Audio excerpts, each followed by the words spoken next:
cannot tell my host mother that I fell for a Monroe guy.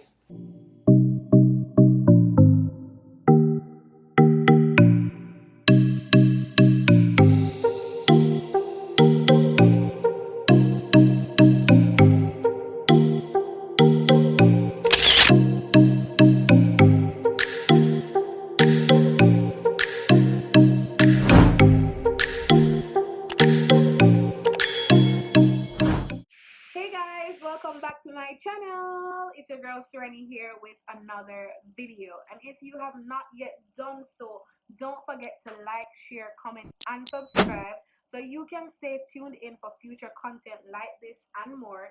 And also follow me on all socials at Hey Siri underscore on Twitter. Now we're not in the bag along talking, so let's get into this. All right, for those of you who may not know, I attended Hampton School for Girls in St. Elizabeth, Jamaica. Basically, Hampton was divided into two sections. You had day school and you had boarding school. Now, day school was basically the normal, basic school system. You had the students also being divided into two categories. You had day girls and you have boarders. Day girls are basically the ladies there that commuted to and from school every day, and then the boarders were those who lived on campus. Boarding, the dorms are sectionalized into grades. So if you're in first form, you're going to be in a particular dorm. So each dorm have a name, and once you hear that name, you go know, okay, a first former is on that dorm or a second former is on that dorm. That's basically the whole picture of it all. And in my first and second year, we had the boys from sixth form coming over to do subjects down by the sixth form block. You only saw them if they went to the library, or if they went to the dining room, or if they went to the cafeteria, or if they were up by chapel. That's the only way you would see them. So, and you couldn't really talk to them. Let's start with my first year of Hampton. Visiting time is up, they have to go. And you're left with some bag of strangers from different parts of the island that you don't even know. You don't know who them be, different personalities. You don't know these people from Adam. So it's very nerve-wracking. Like, first night for me, it was very, like, I cried. I think I cried that night because it's the first time being away from home, and you can't go home and tell your mother about it because she's not there. And it's not like you can call them because you're not allowed to have a phone. If you want to make a call, you have to wait until the next day to get a calling card, go down dining room, join a line, and wait to talk to your parents. Or if you're lucky, sometimes the cleaning ladies will help you to make a call. Weeks go by now, you start to loosen up, you start to get used to the girls in your dorm, and you start make friends, and you start get close to these girls. Now these girls turn from strangers straight to sisters, and it's like you just don't want to leave them. Until for me, my experience was that one day I come from school and I see my headmistress in my dorm. And it is like, okay, what happened? And she tells you the news dry as it is. You guys are going to have to move out of your dorm. We found out that she's moving onto campus, and she's moving over by Queensway. So Queensway is on the other side of the boarding complex. It's not even on the boarding complex, basically. It's more up in day school. So Queensway, they had turned Queensway into a first form dorm, and it was basically a 2-story house, and first formers were living up there. So it turned out that our headmistress, she was moving onto campus and she was moving into Queensway. So the girls that were in Queensway now had to move into Alki, and the dorm called Alki, 6 formers were in there, and the 6 formers in Alki were moving into our dorm, my dorm, which was a first form dorm. And so 6 formers, no one mixed with first form. Like, duh, who would want to do that? So we had to either move in with the Queensway girls in Alki or move to some other first form dorm. So me start crying, and some of my dorm mates then we start crying because we're in this problem, we don't know what to do. So we start to cry, and we have to find dorms because we don't know where we're going to move, and at the same time we're posed with the pressure of going to prep and quad. So prep and quad, like if you're boarding, you do prep and quad, which prep is where you study and quad is where you worship. So you do quad, and then after quad is prep. I moved from Long Acre to Acropolis unwillingly, and I was very sad that night. Like, you know, I was alone because I think I was the only one from my dorm, from my old dorm, that moved to Acropolis. So I felt some sort of alone because, as I said before, we never really, it's not so with the Malice, the Acropolis and Eastern, we just never really, we stick with who we didn't know. So now I'm in that dorm, and then one of my friends from my dorm, she had moved to Helicon. And man, in Helicon, guys, Helicon have some lizard where I'm not even sure them come from planet Earth. Them big. I don't know if it changed now, but them lizard they big. So my friend from Long Acre, she had moved from there and got to Helicon, and she's not a fan of lizard, so she was crying hysterically, and she begged my house mother to move her in, and there was a bed right beside me. So I was like, yes miss, may I try and nudge me new house mother, no please make her come.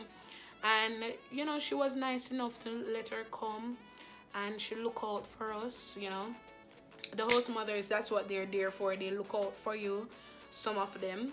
After a while, weeks go by, and we started to get used to this new environment, and we started to make friends. Now after school, we like me and some of my friends, we just like to buy ice cream and just chill out in front of the first form dorm. Now where the first form dorm is, there's a particular gate that you can look through, and when you look through that particular gate, you can see up chapel. A particular Monroe boy was up there, and I saw him. I don't know if it was me that saw him or some friend. I was like, let's go take a closer look at him. So we shut off now, and I decided to play a Jackie Chan at the last 3 steps. So I jumped from the 3rd step and missed 2 steps down, and I jumped, and I thought I was going to land on my foot and continue running, but instead of landing, I fell and I rolled.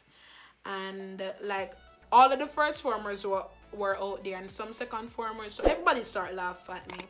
So, you know, it was either I was posed with the option of crying or laughing. So I rolled over and I started to laugh.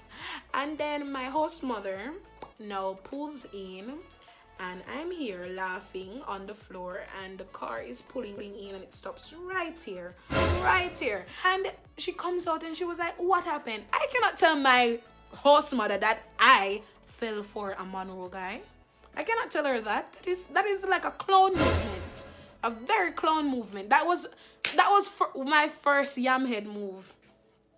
So I cannot tell my host mother that I fell for this guy, because that is one that would be so embarrassing. So I told her that I just was running and I fell. That's it. She didn't need to know the reason why. So I got a couple bruise and scrape on my hand and my knee. So in second form, guys, I was in Ivy Rota room 1. I honestly believe that dorm, it was really haunted. Like, people were having major mood swings, stuff were going missing. I think even one time somebody said that they saw a girl walking in white. A lot of stories were happening. But let me tell you, like, Hampton is known for the Boxer duppy them. Like, the Boxer family were the family that owned the entire plantation, which our school is built on. So people sometimes see them hear piano playing up in the music room at nighttime, which I did hear that in first form. I heard piano being played in first form, like in the middle of the night. And sometimes people say they saw a girl in a white dress. And I honestly think my second form dorm was haunted. Nothing major happened in boarding more than after supper we would have a little session, and we used to normally chill, and we would just make up different songs, and we just chill. Like, one of the songs that what we used to make up was stay free, stay free, stay free. video them, and we used to just make up songs and just vibe and just dance. Like, we didn't have technology wasn't a part of our world then. Some people did sneaky in it, but never really did meds it that much.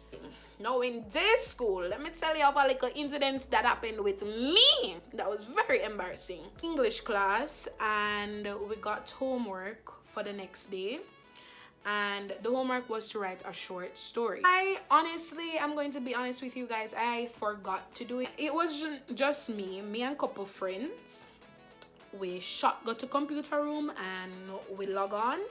We go into Google and we search for short stories examples, and we go into Word documents, and with the short story that we found on Google, we copy and we paste it, and then we compare it to make sure that they weren't the same as everybody else. So we did that, and we printed it, and we handed it in for our homework. Now after English class, I think it was lunchtime, and our teacher called all of our classroom. I think she started to define what was plagiarism and also tell of the penalties of plagiarism. Now when she gave the definition of plagiarism, it just sounded like something that I did earlier with my homework. So she called out a couple names, and then she called out my name too, and I think she sent us to the vice principal office, and we got the punishment of writing "I should not plagiarize," making a sign, and writing "I should not plagiarize," and then going into the middle of the quad, which the quad is basically the center of the school. You just have to pass there to get anywhere you go, or most places that you're going. So imagine you walking with a big sign, "I should not plagiarize," and then teachers are passing you by and be like, you're one of them that plagiarized. I did not know it was an offense. I did not know it was a bad thing, but I learned my lesson, and I learned never to plagiarize. Okay. In third form, I was in the dorm, Green Building Room 1, and honestly stuff happened in that dorm, but really it's not my story to tell. So okay, so honestly, one thing I can say for sure, I had an awesome dorm prefect. Big up to Nicoya. I still remember her name to this day. Now in day school, I think I'm always having some embarrassing moments in day school. So in day school, I think that was when I had a male form teacher, and he wore glasses, right guys? So one day he came in to talk to our class and make sure that we're all right and ting. So I thought that I wanted to so I wouldn't say impress him by using a big word. So he comes in, and we say good morning, the usual, and then I shout out and say, "Sir, I like your testicles." Everybody busts out in a laughing. I mean, I say, why then girl you laugh? Like, me not get to you one big word, then I know what meaning. Like, what's wrong with them? They're so slow.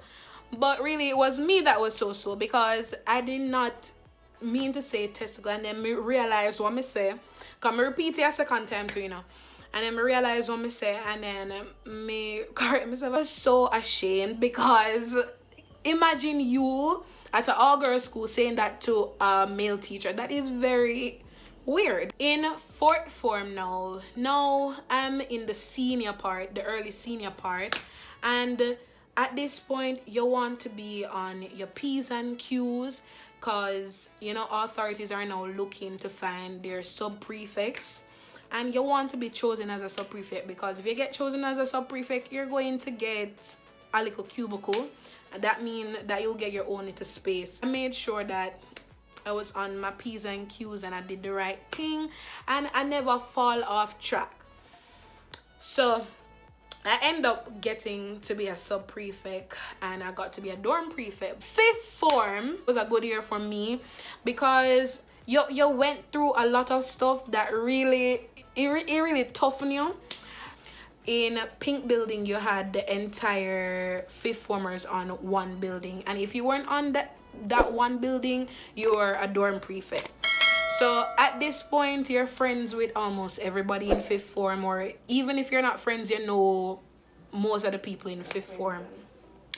And then, I think that was one of my best years, because I learned a lot of skills and lessons that really brought me through life. No, for example, a lot of water used to go and get cut in a fifth form on the building. So imagine having your menses, and then you have to get full up a bucket of water and carry that to your dorm. Like that was a stressing moment.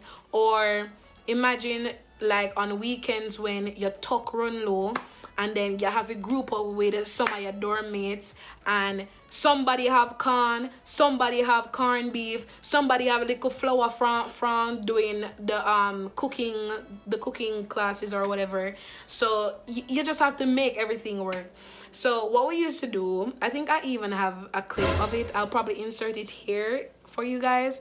But what we used to do, we used to get the iron that you use on clothes, and we turn it over, put foil paper on the bottom part, and then we put the corned beef onto it, and we add in the corn, and we mix it. We do it little by little because it's not really big enough, so you don't want to really put much on it. And we mixing it, and while someone is doing that, the other person is kneading the dumpling, and then somebody have a percolator, and we put water in the percolator, knead the dumpling and put it in the percolator, turn the percolator on and boil it. And that is our boiled dumpling with corned beef and corn. And that was the most delicious thing ever, trust me. That was very exciting. But in day school, not much really happened. Now you're a prefect. I think you turned from sub-prefect to prefect. So I was a prefect. And even if you weren't a prefect, as a fifth former, you had the responsibilities really of a prefect, because you're the senior of the school, so you had the authority on your side, really. So it was exciting. It teaches you a lot of lessons, and you create bonds and friendships with people that last you a whole lifetime. And yeah, that was just it for my 5 years of Hampton. And then I graduated, and I got my cute little doll. You get your ring, you get your certificates, and you move on to the next phase. That's just about it for my story time. I would like to say thank you guys for sitting down and listening to me yap, and I hope to see you in my next video next weekend. Bye.